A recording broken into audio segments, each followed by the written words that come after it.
Hey everybody, Hunter back again for part number 3 of the dusting tutorial. This will be the final part, and what we're going to be doing this time is going in with our flat earth, which was our XF52, and we're going to be darkening up the very bottom of the car a little bit. Now, the one thing that I didn't say anything about in the last video, or actually the first part, when you are doing this technique, I've already put some rubbing alcohol into the airbrush. Now, all I did with the color that we had in there before was basically dump that out. I did not clean the airbrush out at that point. So some of that color still, the residue is still in there. And that is perfectly fine. And in fact, it works great, because when we go in and get a little bit of this flat earth out of here, we're going to drop it in. And what that'll do is it kind of blends the two colors a little bit. It's not going to change the color a lot, but it does not hurt to, blend the two colors and have some left in there. You don't need to clean the airbrush out totally. Each time that you change out colors, it's kind of unnecessary. So we're just going to back flush the airbrush here and mix that up. And like I say, this tone here is a little bit darker than what we put down the first time. Same air pressure, nothing changed there. The airbrush is set exactly where it was on the first video and part 2 that we done. On the light color, the airbrush is set the same. I'll get it right here in a minute.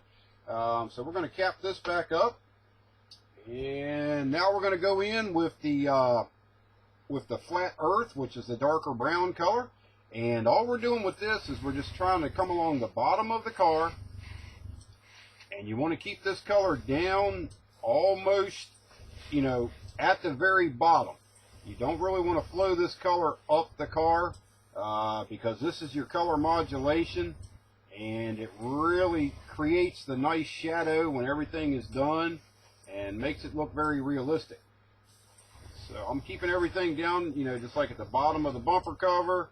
A little bit up in the wheel wells, not much. You're trying to keep it more toward the bottom of the wheel well, because you don't want to get a lot of this color up on top, because it will mess up your color modulation. And come up underneath the rocker panels, underneath the bumper cover, the rocker panel and the rear bumper cover.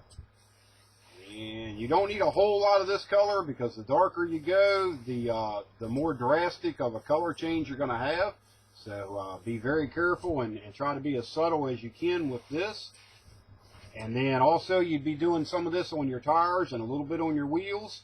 And anything that's down low on the car, you notice I didn't put any of this color up on top or on the roof or anything like that. You don't need it up there. That way, like the light's shining down on the car, which it always is, you're going to have more light on top of the hood, the roof, and the back of the car, and then the light starts to fade as it comes down toward the bottom, and you get down into the shadows. So that's what we're trying to create with the flat earth, which was the darker brown. And of course, you don't have to use Tamiya paint. You can use other styles of paint, other types, but I'm doing this tutorial based on Tamiya, and that's the techniques that I do, and it works pretty well. I can't guarantee you it's going to work the same if you use a Testors or if you use Vallejo or another type of paint system. So if you're doing this technique and you're not using Tamiya, you may have to do a little bit more experimenting. Things may not go exactly the way they have here on camera with the Tamiya. But there is other colors out there that you can use in other paint brands. So, it's not just limited to Tamiya. So remember that. But I tend to like the Tamiya colors. They go on very flat, especially with the rubbing alcohol in them. And it looks very good for this technique. I have thinned out some of the Vallejo Model Air color and experimented with that a little bit. And, it works pretty good, but I don't really see a big difference between that and the doing it with the Tamiya. And for me personally, I think the Tamiya was easier to do as far as the whole process of, the rubbing alcohol and how it sprays through the airbrush. I just prefer the Tamiya. So, but like I say, you're open for options there, so always remember that. And that's about all there is to it. At that point in time, you would just pull your mask off of the glass, and you're pretty much done. Now, another thing is, if you wanted to set this and make sure that it was permanent, you can take a little bit of like Tamiya Flat Clear. I don't remember exactly what the number is, but it comes in a can, and you can decant some of that, and you can go back in and mist pretty much over top of where you put your dust on the model. Up over here, up over the windshield. If you're going to do the windshield, make sure you leave the mask on it, and then do that, and that'll seal this down and make it permanent and part of the car.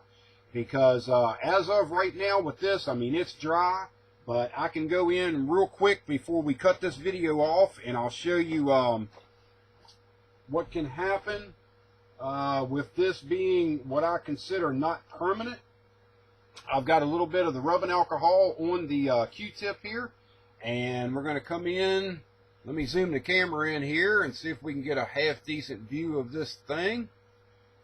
And we'll do it down here at the bottom where we put more of a heavier color on. You can kind of see the dust there come by the Michelin Man in that area. But we're just going to take a little bit of this rubbing alcohol, and we're going to wipe across that. And you can see it on the Q-tip there. It did bring it off. And then you can just take a cloth